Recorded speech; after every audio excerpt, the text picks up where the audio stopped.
Hamas has dismissed claims that its leader directly participated in the October 7, 2023 assault on Israel, portraying itself instead as a victim of ongoing conflict. Yet, the group has welcomed recent international recognition of a Palestinian state, a move firmly rejected by Israel, deepening the diplomatic divide, and not just by Israel, the United States. The Palestinian Authority, meanwhile, has drawn a red line, insisting Hamas would have no place in any future leadership structure. How then can the world reconcile these competing visions? And what compromise could finally break the deadlock? Just in.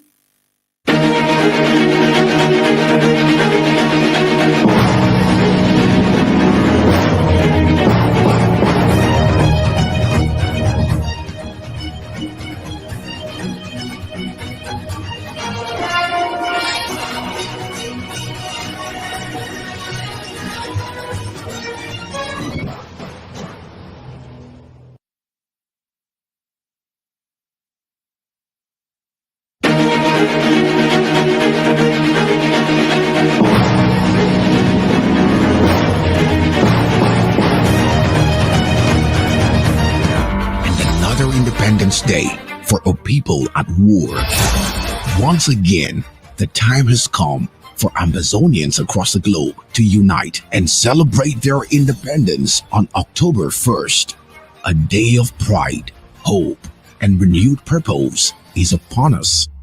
As we mark this significant occasion with cultural representations, dances, military parades from the Ambazonian State Army, all eyes will turn to the leader of the revolution. Fellow Ambazonians, patriotic diasporas, I salute all of you gathered around our flag on this national day, our Independence Day. This genocidal war declared on us by the 90-year-old dictator Paul Biya on the 30th of November 2017 is raging. President Samuel Ikome Sako on the eve of Independence Day. Join us on September 30th at 8 p.m. as President Samuel Ikome Sako addresses the nation. Permit me to say Happy Independence Day to you all, Ambazonians. We all rose as one nation to assert the independence of our beloved country, Ambazonia. In these trying times, amidst conflict with La République du Cameroon, President Sako's words are expected to spark hope and chart a new direction. Set your face on the prize. Look on Buea, the historic, beautiful capital of our great nation. Truth and shall prevail. While the date for the war to end remains uncertain, brace yourselves for a roadmap towards a smarter prosecution of our liberation movement, a vision full of promise and determined leadership. Prepare to be inspired as we honor our journey and look forward to a brighter future. To remind the world of our genocide and the injustice done to us as a nation by France and the complicit international community.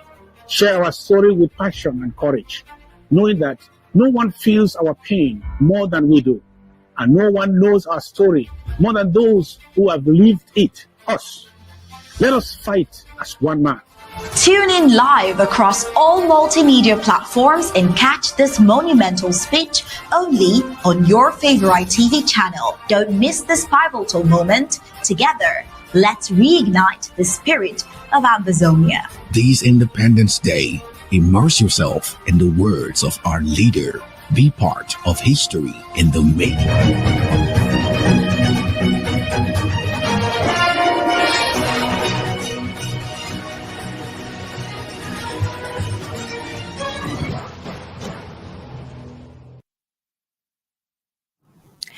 On Israel and Hamas, Hamas has dismissed claims that its leader directly participated in the October 7, 2023 assault on Israel, portraying itself instead as a victim of ongoing conflict.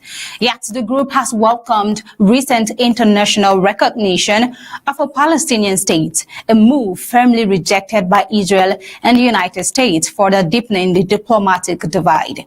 The Palestinian Authority, meanwhile, has drawn a a red line, insisting Hamas would have no place in any future leadership structure.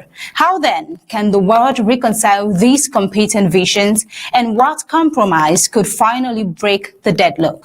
Justin, Prime Minister Benjamin Netanyahu delivers an address at the United Nations ordering the immediate release of hostages. Prime Minister Benjamin Netanyahu believes that while the world must have forgotten about the October 7th attack, Israel has not forgotten. Now over to Africa from the home front. Ambazonians in Africa from the home front enter the end of week 3 of a lockdown enforced by unidentified armed groups. The shutdown, running from September 9th to October 14th, 2025, continues to paralyze daily life and stoke uncertainty across the region. As we dive into the details, these and more will be explored in today's Flash News. Good afternoon and welcome. I am Tabitha Akra. Let's begin.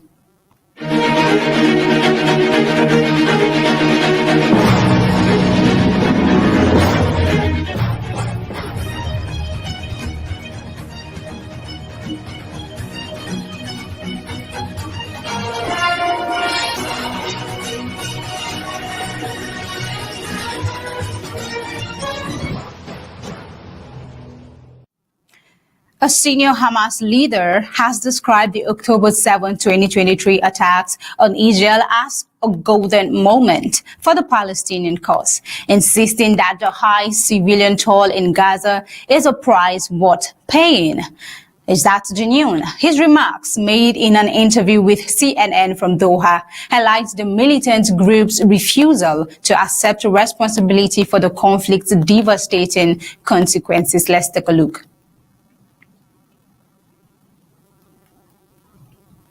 Under repression, under killing. We spent 78 years under the occupation, under the humiliation, under oppression, under repression, under killing, under displacement. Now, why a war just focus on October 7? We don't want our people to be killed. We don't want our people to suffer more and more. I think now, look, you know what is the benefit of October 7 now? Now, when the war now.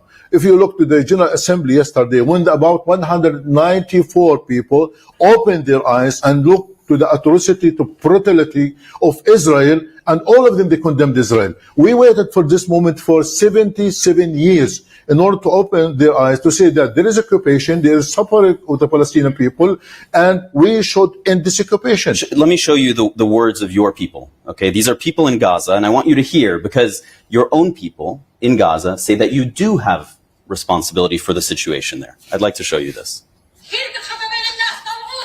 سألتنا لحماس أنه كفى مقامرة ومغامرة بنا.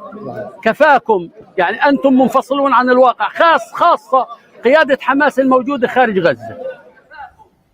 I know. I have seen. This is not it. There's more. I have seen this video. Sir, yes. There is more. I have seen this video. I would like you to. There are 3 people here. I would like you to hear their voices. I know people are suffering. There are some people blame Hamas.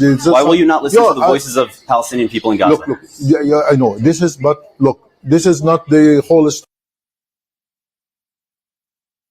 A constructive dispute right there. Ghazi Hamad, who recently survived an Israeli airstrike in Qatar, pointed to growing international condemnation of Israel's military campaign and new waves of recognition for Palestinian statehood. But his defense of Hamas actions came as Palestinian Authority President Mahmoud Abbas told the United Nations that Hamas had no place in a future Palestinian state, underscoring deep divisions within the Palestinian political landscape. Now we see that the October 7th assault killed about 1,200 people in Israel and led to the abduction of more than 250 hostages. Israel's retaliatory offensive has since left more than 65,000 Palestinians dead, according to Gaza health officials, most of them women and children. With accusations of genocide now under review at the United Nations, was Hamas prepared for the scale of destruction its action would unleash on Gaza? And has Israel's response crossed the threshold of proportionality under international law? Despite Hamas' claims of victory, anger has been rising within Gaza. Residents have accused the group of prolonging the war while they endure shortages of food, water, and shelter. Public protests where under Hamas rule have surfaced, some calling the leadership disconnected from reality. The militant group, Hamas, has responded harshly to dissent. In April, a 22-year-old man was tortured and killed after criticizing Hamas publicly. Meanwhile, Israel accuses Hamas of using civilians as human shields, pointing to claims that hostages have been dispersed across Gaza neighborhoods during ongoing battles for Gaza City. While Hamas denies this, some fled captives have emerged malnourished, with reports of mistreatment that the United Nations has echoed.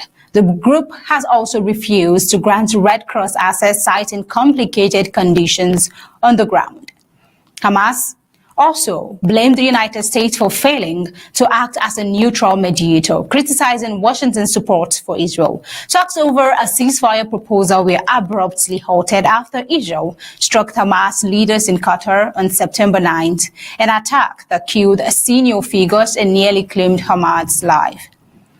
Israel maintains that a ceasefire will only come with the return of all hostages and the dismantling of Hamas. Most governments have echoed the demand for disarmament, but Hamas insists its armed wing is a legitimate weapon against occupation, a stance that makes negotiations increasingly unlikely. As Israel presses into Gaza City, an international calls for restraints grow louder. Is Hamas defiance advancing the Palestinian cause, or is it deepening Gaza's devastation with no end in sight? While we speak about Hamas and Israel, Prime Minister Benjamin Netanyahu, while on his way to the United Nations, in a new development. This happens amid the International Criminal Court arrest. Prime Minister Benjamin Netanyahu took an unusual detour across the Mediterranean on his way to the United States, apparently to avoid countries that could enforce an International Criminal Court arrest warrant issued against him.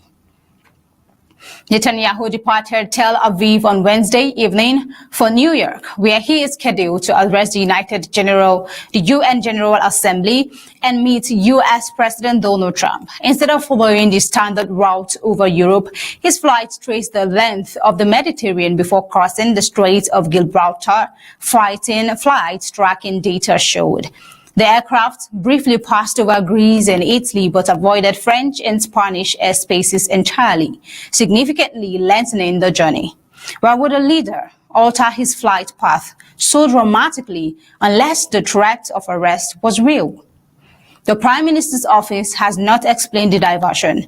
2 weeks ago, it said some journalists and staff were dropped from the delegation due to technical arrangements, with Israeli media suggesting the move was to the need for additional fuel. A French diplomatic source confirmed Paris had approved an Israeli request for flyover rights, but Netanyahu's plane bypassed France regardless. His previous United States trip in July had used French airspace. I will see that the International Criminal Court issued an arrest warrant for Netanyahu in November on allegations of war crimes and crimes against humanity in Gaza. While Israel and the United States are not ICC members, however, President Donald Trump has ordered that the International Criminal Court warrant be lifted. Let's take a look. First, he renewed immediately the supply of weapons that had been stopped, which we need as we're fighting for our future, for our existence, and for the broader Middle East in a seven-front war. He immediately released those weapons. He issued yesterday these sanctions on this scandalous and corrupt organization, the ICC, that threatens the right of all democracies to defend themselves by themselves. And he's done so many things in the interim, just in 2 weeks. But I was deeply moved by the reception that we got, the substantive things that we discussed, making sure that Iran never gets a nuclear weapon, and also making sure that Hamas is destroyed. We're not going to have a future for Gaza or for future for peace in our part of the world if Hamas remains there. Right, they applauding President Donald Trump on his decisions concerning the International Criminal Court warrant. Now, the unusual route underscores the growing diplomatic isolation Netanyahu faces. It also highlights the unprecedented challenge of an international arrest warrant hanging over a sitting Israeli leader while his military wages a devastating campaign in Gaza. Meanwhile, at the United Nations General Assembly, Prime Minister Benjamin Netanyahu delivers an address ordering the immediate release of Israeli hostages held in Hamas. Let's take a look. Thanks to special efforts by Israeli intelligence, my words are now also being carried. They're streamed live to the cell phones of Gazans. So to the remaining Hamas leaders and to the jailers of our hostages, I now say, lay down your arms. Let my people go. Free the hostages. All of them. The whole 48. Free the hostages now.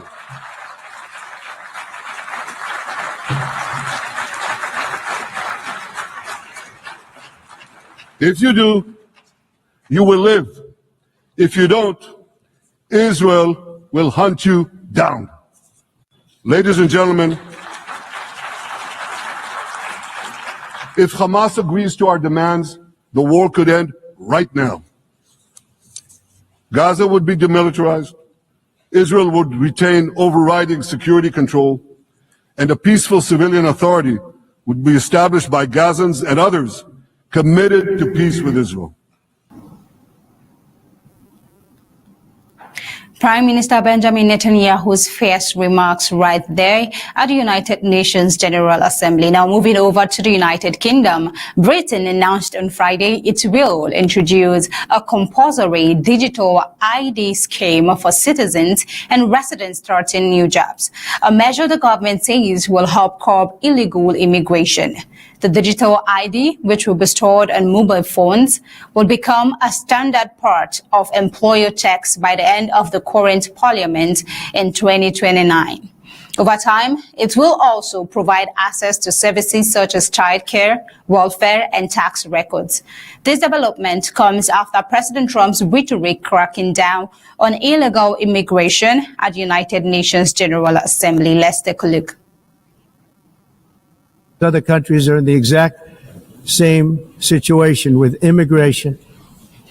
It's destroying your country, and you have to do something about it. The UN is supporting people that are illegally coming into the United States, and then we have to get them out. And now we have it stopped, totally stopped.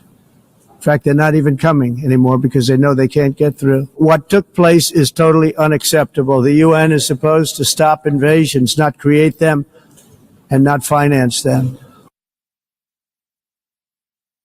Prime Minister Keir Starmer said the plan is aimed at making it harder to work illegally and strengthening broader security. Immigration remains one of the voters' top concerns, with Starmer under pressure to stop migrants entering Britain through small boats crossing from France. The move has drawn strong criticism from political opponents who argue that it will not deter migrants and risks infringing on civil liberties. Reform UK, which leads opinion polls ahead of the next election, said the policy would do little to stop illegal employment, which often relies on cash-in-hand payment while restricting freedoms for law-abiding citizens. The proposal has also faced pushback in Northern Ireland, where many people use Irish passports instead of British documents. Sinn Féin leader and Northern Ireland First Minister Michelle O'Neill described the plan as a threat to the Good Friday Agreement and the rights of Irish citizens in the region. This is not the first time Britain has attempted such a system. A similar identity card initiative under former Prime Minister Tony Blair was later abandoned by Gordon Brown following civil liberties concerns. Identity cards have not been issued in Britain since they were scrapped after World War II, with passports and driving licenses serving as the main proof of identity. Now moving over to Africa and the Democratic Republic of Congo, Ebola outbreak expands in Kasai province with 2 11 new cases confirmed. Now, while the United Nations General Assembly is ongoing, health officials in the Democratic Republic of Congo have confirmed 11 new cases of Ebola virus disease in the Bulape health zone of Kasai province, raising the total case count to 57. The outbreak, first detected in the region earlier this month, now includes 47 confirmed cases and 10 classified as probable. We see that the outbreak remains localized but intense, with cases reported across 6 health areas: Bambale, Bulape Communautaire, Dikolu, Ingongo, and Mbyanga. These communities have become vocal points for response operations as authorities work to contain the virus and prevent cross-border transmission. The overall death toll has climbed to 35, including 25 confirmed and 10 probable deaths. This results in a case fatality ratio of 61.4%, underscoring the severity of the outbreak. Ebola is known for its high mortality rate and rapid spread, especially in areas with limited access to medical infrastructure and timely care. Among those infected are 5 health workers, raising concerns about gaps in infection prevention and control measures within local health facilities. The involvement of medical personnel also places additional strain on an already overstretched health system, which is facing challenges in scaling up its emergency response. National health authorities, in coordination with international partners, are deploying rapid response teams, strengthening surveillance, and launching targeted vaccination efforts. Public awareness campaigns and safe burial protocols are being enforced to limit further transmissions as officials work urgently to contain the outbreak within the Bulape health zone. And that's that with the Ebola outbreak. Now moving over to Interpol. Interpol cracks down on romance scams in Africa. About 260 have been arrested. Authorities in 14 African countries have arrested 260 people in a major crackdown on cybercrime, targeting romance scams and sextortion. The 2-week operation, led by Interpol and dubbed Operation Contender 3.0, took place between July 28 and August 11, 2025. Police seized more than 1,200 electronic devices, dismantled 81 online crime networks, and identified nearly 1,500 victims. Losses linked to the scams are estimated at about $2.8 million. Investigators say the suspects exploited social media and dating platforms to defraud people. Romance scams often used fake profiles and stolen images, while sextortion cases involved blackmail with explicit photos or videos. Ghana also recorded the highest number of arrests, with 68 suspects detained and $70,000 recovered. In Senegal, 22 suspects allegedly impersonated celebrities to trick over 120 victims. Now, in Cote d'Ivoire, police dismantled a sextortion ring linked to more than 800 victims. How about Senegal? Interpol's acting executive director of police services said the surge in online crimes underscores the need for international cooperation. He noted that cyber criminals are exploiting digital platforms to inflict financial and psychological harm. The operation highlights how cybercrime is becoming one of Africa's fastest growing security threats, and how coordinated action among African nations and global partners remains critical to keeping people safe online. And this is not just happening in Senegal, just in Ghana, even in Nigeria. And until next time, this is where we'll draw the curtain into this flash news. Stay tuned for Horizon.